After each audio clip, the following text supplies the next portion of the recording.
The Piazza by Herman Melville. Narrated by Sam Cusi.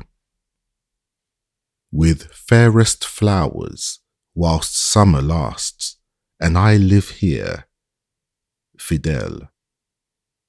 When I removed into the country, it was to occupy an old-fashioned farmhouse which had no piazza, a deficiency the more regretted, because not only did I like piazzas as somehow combining the coziness of indoors with the freedom of outdoors, and it is so pleasant to inspect your thermometer there, but the country roundabout was such a picture that in berry time no boy climbs hill or crosses vale without coming upon easels planted in every nook and sunburnt painters painting there. A very paradise of painters. The circle of the stars cut by the circle of the mountains. At least, so looks it from the house, though once upon the mountains, no circle of them can you see. Had the site been chosen 5 rods off, this charmed ring would not have been. The house is old. 70 years since, from the heart of the hearth, stone hills, they quarried the Kaaba, or Holy Stone, to which each Thanksgiving the social pilgrims used to come. So long ago that, in digging for the foundation, the workmen used both spade and axe, fighting the troglodytes of those subterranean parts, sturdy roots of a sturdy wood, encamped upon what is now a long landslide of sleeping meadow, sloping away off from my poppy bed. Of that knit wood, but one survivor stands, an elm lonely through steadfastness. Whoever built the house, he builded better than he knew, or else Orion in the zenith flashed down his Damocles sword to him some starry night and said, "Build there." For how otherwise could it have entered the builder's mind that, upon the clearing being made, such a purple prospect would be his? Nothing less than Greylock, with all his hills about him, like Charlemagne among his peers. Now, for a house so situated in such a country to have no piazza for the convenience of those who might desire to feast upon the view and take their time and ease about it, seemed as much of an omission as if a picture gallery should have no bench. For what but picture galleries are the marble halls of these same limestone hills? Galleries hung, month after month anew, with pictures ever fading into pictures ever fresh. And beauty is like piety. You cannot run and read it. Tranquility and constancy with, nowadays, an easy chair are needed. For though of old, when reverence was in vogue and indolence was not, the devotees of nature, doubtless, used to stand and adore, just as, in the cathedrals of those ages, the worshippers of a higher power did. Yet, in these times of failing faith and feeble knees, we have the piazza and the pew. During the first year of my residence, the more leisurely to witness the coronation of Charlemagne, weather permitting, they crown him every sunrise and sunset. I chose me, on the hillside bank nearby, a royal lounge of turf, a green velvet lounge with long, moss-padded back, while at the head, strangely enough, there grew, but I suppose for heraldry, 3 tufts of blue violet in a field argent of wild strawberries, and a trellis with honeysuckle I set for canopy. Very majestical lounge indeed, so much so that here, as with the reclining majesty of Denmark in his orchard, a sly earache invaded me. But if damps abound at times in Westminster Abbey, because it is so old, why not within this monastery of mountains which is older? A piazza must be had. The house was wide, my fortune narrow, So that, to build a panoramic piazza, one round and round, it could not be. Although indeed, considering the matter by rule and square, the carpenters, in the kindest way, were anxious to gratify my furthest wishes, at I forgotten how much afoot. Upon but one of the four sides would prudence grant me what I wanted. Now which side? To the east, that long camp of the Hearthstone Hills, fading far away towards Quito, and every fall a small white flake of something peering suddenly, of a coolish morning, from the topmost cliff, the season's new dropped lamb, its earliest fleece, and then the Christmas dawn, draping those dim highlands with red barred plaids and tartans, goodly sight from your piazza that. Goodly sight, but to the north is Charlemagne. Can't have the Hearthstone Hills with Charlemagne. Well, the south side.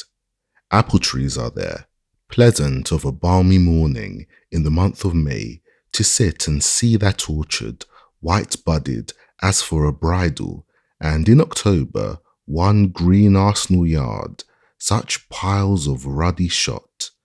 Very fine, I grant, but to the north is Charlemagne. The west side, look, an upland pasture, alleying away into a maple wood at top, sweet in opening spring, to trace upon the hillside, otherwise grey and bare, to trace, I say, the oldest paths by their streaks of earliest green. Sweet indeed, I can't deny, but to the north is Charlemagne. So Charlemagne, he carried it. It was not long after 1848, and somehow about that time, all around the world, these kings, they had the casting vote and voted for themselves. No sooner was ground broken than all the neighbour dives in particular, broke too into a laugh. Piazza to the north, winter piazza, once of winter midnights, to watch the aurora borealis, I suppose. Hope he's laid in good store of polar muffs and mittens. That was in the lion month of March. Not forgotten are the blue noses of the carpenters, and how they scouted at the greenness of the cit, who would build his sole piazza to the north. But March don't last forever. Patience and August comes, and then in the cool Elysium of my northern bower, I, Lazarus in Abraham's bosom, cast down the hill a pitying glance on poor old Dives, tormented in the purgatory of his piazza to the south. But even in December, this northern piazza does not repel, nipping cold and gusty though it be, and the north wind, like any miller, bolting by the snow in finest flower. For then once more, with frosted beard, I pace the sleety deck, weathering Cape Horn. In summer too, Canute-like, sitting here, one is often reminded of the sea, for not only do long ground swells roll the slanting grain, and the little wavelets of the grass ripple over upon the low piazza as their beach, and the blown down of dandelions is wafted like the spray, and the purple of the mountains is just the purple of the billows, and the still August noon broods upon the deep meadows as a calm upon the line. But the vastness and the lonesomeness are so oceanic, and the silence and the sameness too, that the first peep of a strange house rising beyond the trees is for all the world like spying on the Barbary coast an unknown sail. And this recalls my inland voyage to Fairyland, a true voyage, but take it all in all, interesting as if invented. From the piazza, some uncertain object I had caught mysteriously snugged away, to all appearance, in a sort of purple breast pocket, high up in the hopper-like hollow, or sunken angle, among the northwestern mountains, yet whether really it was on a mountainside or a mountain top could not be determined, because though viewed from favourable points, a blue summit peering up away behind the rest will, as it were, talk to you over their heads and plainly tell you that though he, the blue summit, seems among them, he is not of them. God forbid, and indeed would have you know that he considered himself as, to say the truth, he has good right, by several cubits their superior, nevertheless. Certain ranges, here and there double filled as in platoons, so shoulder and follow up upon one another with their irregular shapes and heights that, from the Piazza, a higher and lower mountain will, in most states of the atmosphere, effacingly shade itself away into a higher and further one, that an object, bleak on the former's crest, will, for all that, appear nested in the latter's flank. These mountains somehow, they play at hide and seek, and all before one's eyes. But be that as it may, the spot in question was, at all events, so situated as to be only visible, and then but vaguely, under certain witching conditions of light and shadow. Indeed, for a year or more, I knew not there was such a spot, and might perhaps have never known, had it not been for a wizard afternoon in autumn, late in autumn, a mad poet's afternoon, when the turned maple woods in the broad basin below me, having lost their first vermilion tint, dully smoked, like smouldering towns when flames expire upon their prey, and rumour had it that this smokiness in the general air was not all in Indian summer, which was not used to be so sick a thing, however mild, but, in great part, was blown from far-off forests for weeks on fire in Vermont, so that no wonder the sky was ominous as Hecate's cauldron and two sportsmen, crossing a red stubble buckwheat field, seemed guilty Macbeth and foreboding Banquo, and the hermit's son hutted in an Adullam cave, well towards the south, according to his season, did little else but, by indirect reflection of narrow rays, shot down a simplum pass among the clouds, just steadily paint one small, round, strawberry mole upon the wan cheek of northwestern hills, signal as a candle, one spot of radiance where all else was shade. Fairies there, thought I, some haunted ring where fairies dance. Time passed, and the following May, after a gentle shower upon the mountains, a little shower islanded in misty seas of sunshine, such a distant shower, and sometimes 2 and 3 and 4 of them, all visible together in different parts, as I loved to watch from the Piazza, instead of thunderstorms as I used to, which wrap old Greylock like a side-eye, till one thinks swart Moses must be climbing among scathed hemlocks there. After, I say, that gentle shower, I saw a rainbow resting its further end just where, in autumn, I had marked the mole. Fairies there, thought I, remembering that rainbows bring out the blooms, and that, if one can but get to the rainbow's end, his fortune is made of a bag of gold. Yon rainbow's end, would I were there, thought I. And none the less I wished it, for now first noticing what seemed some sort of glen or grotto in the mountainside, at least, whatever it was, viewed through the rainbow's medium, it glowed like the Potosi, mine. But a work-a-day, neighbour said. No doubt it was but some old barn, an abandoned one, its broadside beaten in, the activity its background. But I, though I had never been there, I knew better. A few days after, a cheery sunrise kindled a golden sparkle in the same spot as before. The sparkle was that of vividness. It seemed as if it could only come from glass.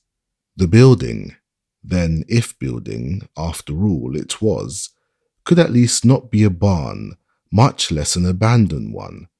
Stale hay 10 years musting in it. No, if aught built by mortal, it must be a cottage, perhaps long vacant and dismantled, but this very spring magically fitted up and glazed. Again, one noon, in the same direction, I marked over dimmed tops of terraced foliage a broader gleam as of a silver buckler held sunwards over some croucher's head, which gleam experience in like cases taught must come from a roof newly shingled. This to me made pretty sure the recent occupancy of that far cot in Fairyland. Day after day, now full of interest in my discovery, what time I could spare from reading The Midsummer Night's Dream, and all about Titania, wishfully I gazed off towards the hills, but in vain. Either troops of shadows, an imperial guard with slow pace and solemn, defiled along the steeps, or, routed by pursuing light, fled broadcast from east to west, old wars of Lucifer and Michael, or the mountains, though unvexed by these mirrored sham fights in the sky, had an atmosphere otherwise unfavourable for fairy views. I was sorry, the more so because I had to keep my chamber for some time after, which chamber did not face those hills. At length, when pretty well again, and sitting out in the September morning, upon the piazza and thinking to myself, when, just after a little flock of sheep, the farmer's banded children passed, a-nutting, and said, how sweet a day it was after all, but what their fathers call a weather breeder, and indeed was, become so sensitive through my illness, as I could not bear to look upon a Chinese creeper of my adoption, and which to my delight, climbing a post of the piazza, had burst out in starry bloom. But now, if you removed the leaves a little, showed millions of strange, cankerous worms, which, feeding upon those blossoms, so shared their blessed hue, as to make it unblessed evermore. Worms, whose germs had doubtless lurked in the very bulb which so hopefully I had planted in this ingrate peevishness of my weary convalescence. Was I sitting there when, suddenly looking off, I saw the golden mountain window dazzling like a deep-sea dolphin. Fairies there, thought I, once more. The queen of fairies at her fairy window. At any rate, some glad mountain girl, it will do me good, it will cure this weariness to look on her. No more, I'll launch my yole, oh cheerily heart, and push away for Fairyland, for Rainbow's End in Fairyland. How to get to Fairyland, by what road, I did not know, nor could anyone inform me, not even one Edmund Spencer, who had been there.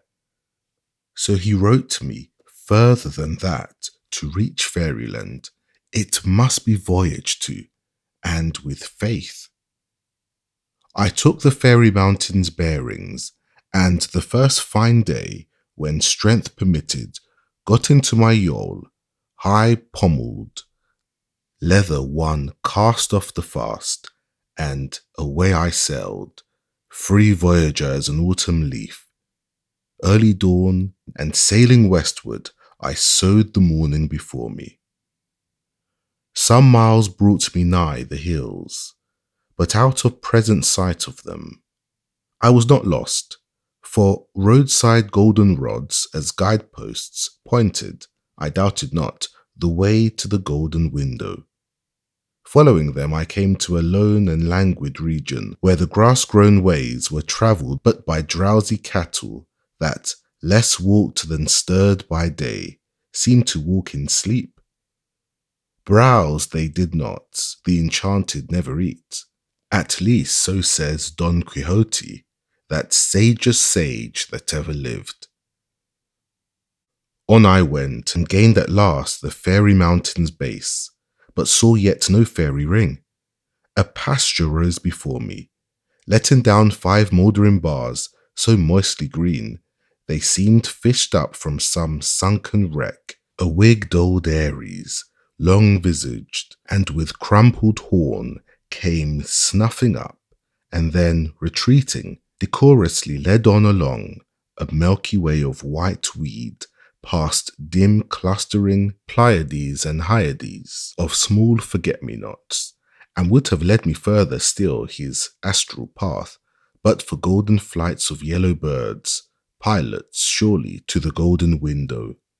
To one side flying before me, from bush to bush, towards deep woods, which woods themselves were luring and somehow lured too by their fence, banning a dark road which, however dark, led up.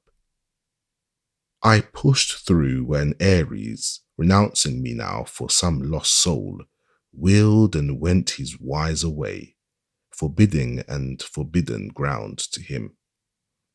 A winter wood road, matted all along with winter green, by the side of pebbly waters, waters the cheerier for their solitude, beneath swaying fir boughs, petted by no season, but still green in all.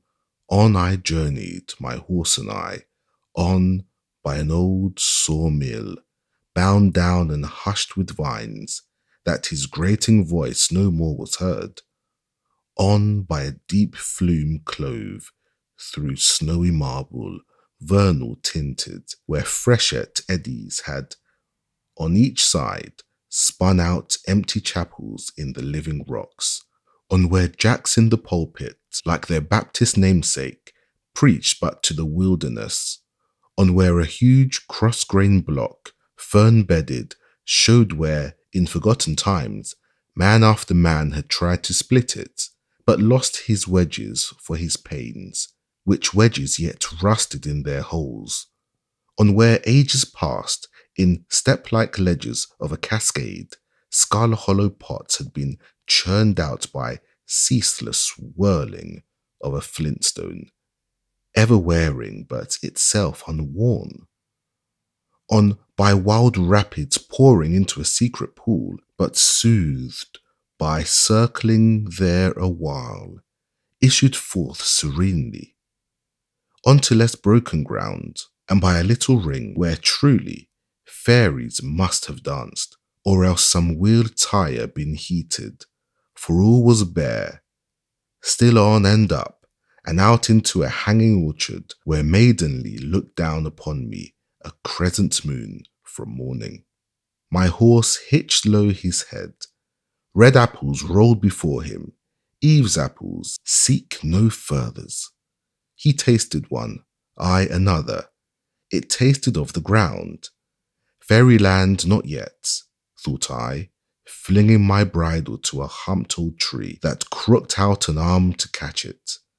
For the way now lay where path was none, and none might go but by himself, and only go by daring, through blackberry brakes that tried to pluck me back, though I but strained towards fruitless growths of mountain laurel, up slippery steeps to barren heights where stood none to welcome. Fairyland not yet, thought I, though the morning is here before me. Footsore enough and weary, I gained not then my journey's end, but came ere long to a craggy pass, dipping towards growing region still beyond. A zigzag road, half overgrown with blueberry bushes, here turned among the cliffs.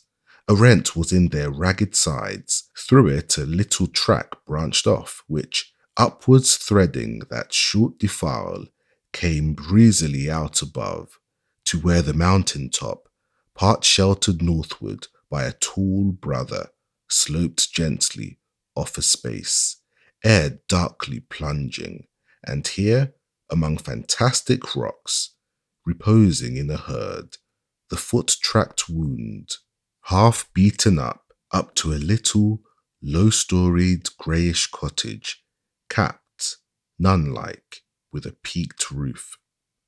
On one slope the roof was deeply weather-stained and nigh the turfy eaves trowel, all velvet napped. No doubt the snail monks founded mossy priories there.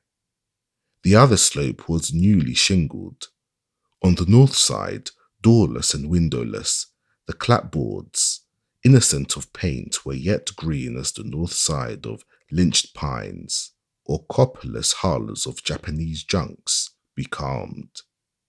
The whole base, like those of the neighbouring rocks, was rimmed about with shaded streaks of richest sod, for, with hearthstones in Fairyland, the natural rock, though housed, preserves to the last, just as in open fields, its fertilizing charm, only by necessity, working now at a remove, to the sward without.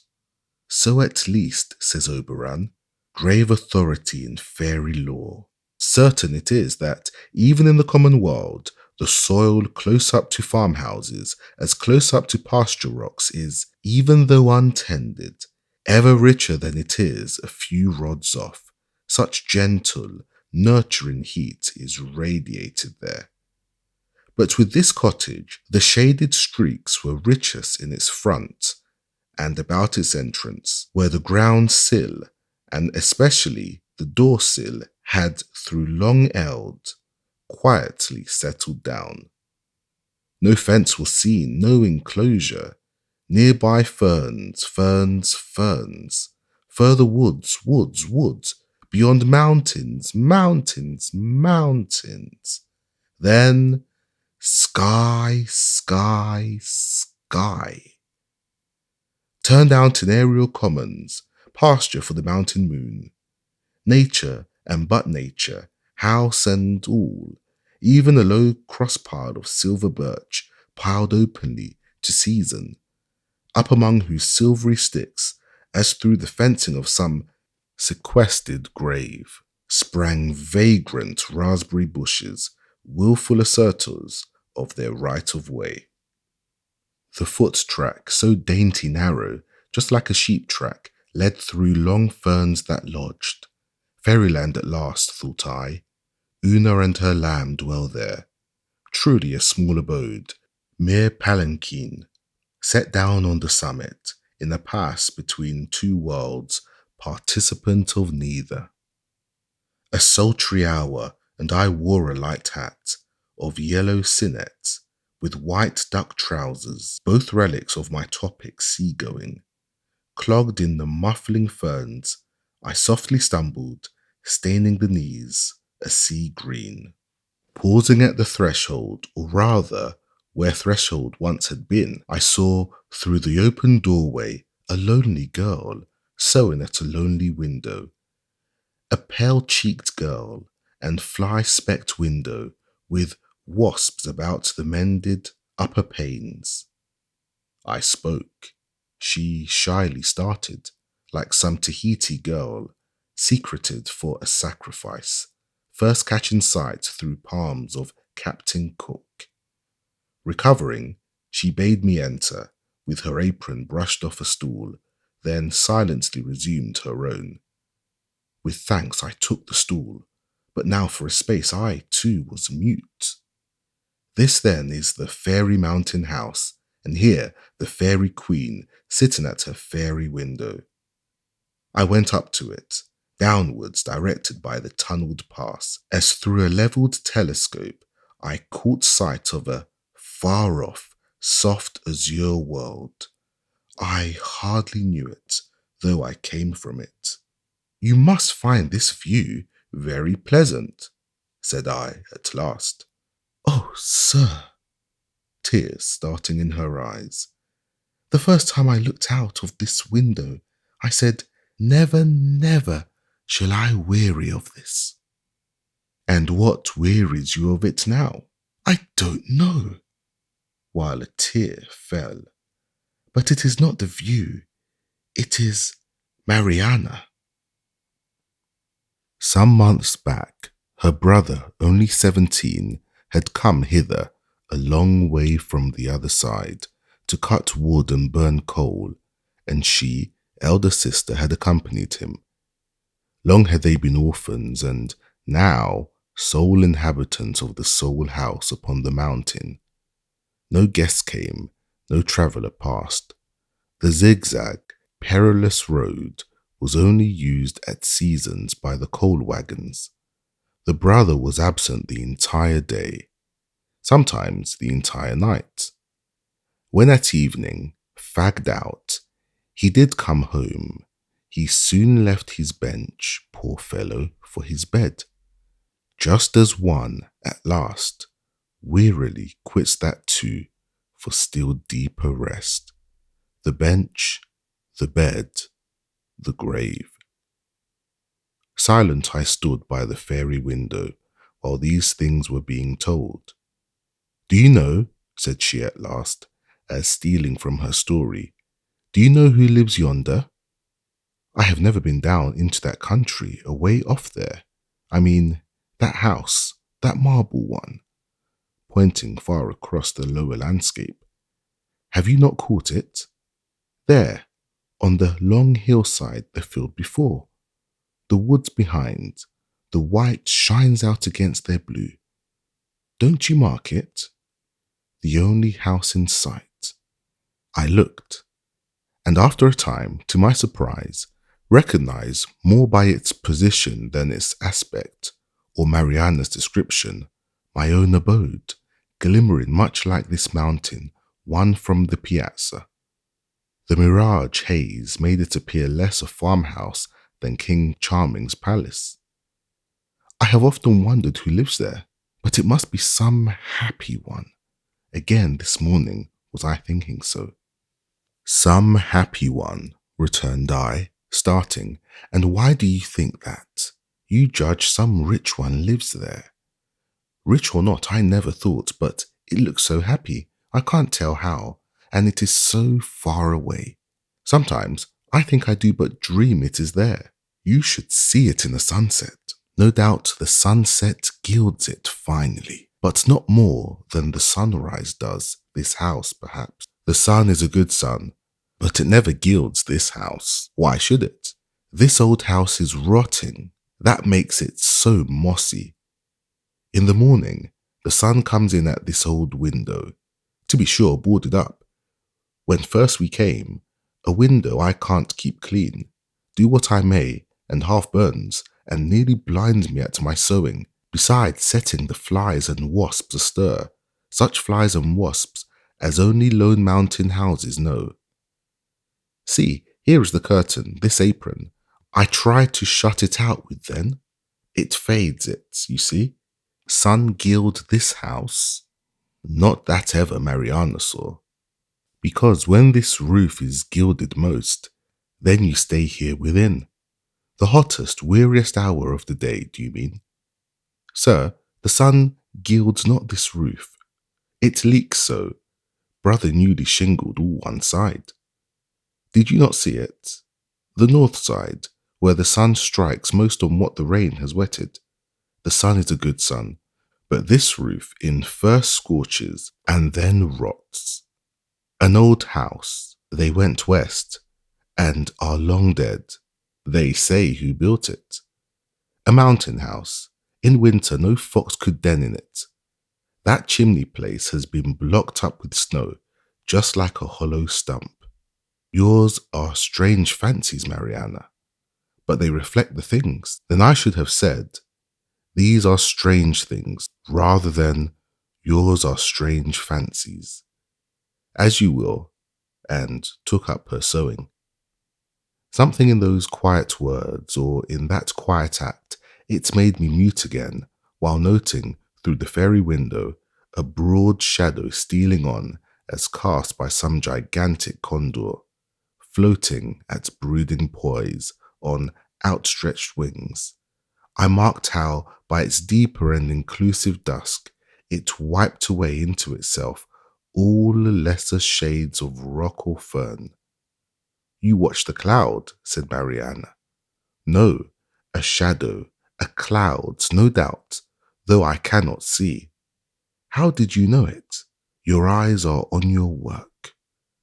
It dusked my work. There, now the cloud is gone. Trey comes back. How? The dog, the shaggy dog. At noon he steals off of himself to change his shape, returns and lies down a while nigh the door. Don't you see him? His head is turned round at you, though when you came he looks before him. Your eyes rest but on your work. What do you speak of? By the window crossing. You mean this shaggy window, the nigh one? And yes, now that I mark it, it is not unlike a large black Newfoundland dog. The invading shadow gone, the invaded one returns, but I do not see what casts it. For that you must go without. One of those grassy rocks, no doubt. You see his head, his face, the shadows. You speak as if you saw it, and all the time your eyes are on your work. Trey looks at you, still without glancing up. This is his hour. I see him. Have you then so long sat at this mountain window where but clouds and vapours pass that, to you, shadows are as things, though you speak of them as phantoms, that by familiar knowledge, working like a second sight, you can, without looking for them, tell just where they are, though as having mice-like feet, they creep about and come and go, that to you these lifeless shadows are as living friends who, though out of sight, are not out of mind, even in their faces. Is it so? That's where I never thought of it, but the friendliest one, that used to soothe my weariness so much, coolly quivering in the ferns. It was taken from me never to return, as Trey did just now. The shadow of a birch. The tree was struck by lightning, and brother cut it up. You saw the cross pile outdoors. The buried root lies under it, but not the shadow. That is flown and never will come back, nor ever anywhere stir again. Another cloud here stole along, once more blotting out the dog, and blackening all the mountain, while the stillness was so still, deafness might have forgot itself, or else believed that noiseless shadow spoke. Birds, Mariana, singing birds, I hear none, I hear nothing. Boys and bobolinks, do they never come a-berrying up here? Birds I seldom hear, boys never. The berries mostly ripe and fall few, but me the wiser. The yellow bird showed me the way, part way at least, and then flew back. I guess they play about the mountainside, but don't make the top their home. And no doubt you think that, living so lonesome here, knowing nothing, hearing nothing, little at least, but sound of thunder and the fall of trees, never reading, seldom speaking, yet ever wakeful. That is what gives me my strange thoughts. For so you call them, this weariness and wakefulness together, brother, who stands and works in open air. Would I could rest like him, but mine is mostly but dull woman's work. Sitting, sitting, restless sitting. But do you not go walk at times? These woods are wide, and lonesome, because so wide. Sometimes it is true of afternoons. I go a little way, but soon come back again. Better feel lone by hearth than rock. The shadows hereabouts I know, those in the woods are strangers. But the nights, just like the day, thinking, a wheel I cannot stop. Pure want of sleep it is that turns it. I have heard that, for this wakeful weariness, to say one's prayers and then lay one's head upon a fresh hot pillow. Look! Through the fairy window, she pointed down the step to a small garden patch nearby, mere pot of rifled loam, half rounded in by sheltering rocks, where, side by side, some feet apart, nipped and puny, 2 hop vines climbed 2 poles, and gaining their tip ends would have then joined over in an upward clasp, but the baffled shoots, groping a while in empty air, trailed back whence they sprung. You have tried the pillow then? Yes. And prayer? Prayer and pillow. Is there no other cure or charm? Oh, if I could but once get to yonder house, and but look upon whoever the happy being is that lives there. A foolish thought. Why do I think it? Is it that I live so lonesome and know nothing? I too know nothing, and therefore cannot answer. But for your sake, Mariana, well could wish that I were that happy one of the happy house you dream you see. For then you would behold him now, and, as you say, this weariness might leave you. Enough. Launching my yawl, no more for Fairyland, I stick to the Piazza. It is my box royal, and this amphitheatre, my theatre of San Carlo. Yes, the scenery is magical.